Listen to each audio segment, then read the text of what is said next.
Hi everyone, here we've got ASUS ZenFone 8 Flip, and let me share with you how to change SIM pin on this device.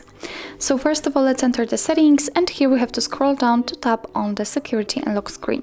Now let's scroll down again and find SIM card lock and tap on the change SIM pin. Here we have to enter our old SIM pin, which we've got currently set, so let me do it. Tap on OK, and right now we can enter new SIM pin, so just come up with some numbers and enter them.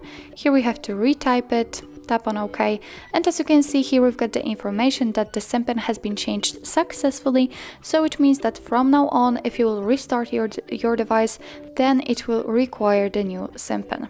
So actually this is it, this is how to change SIM pin in your ASUS ZenFone 8 Flip. Thank you so much for watching. I hope that this video was helpful, and if it was, please hit the subscribe button and leave the thumbs up.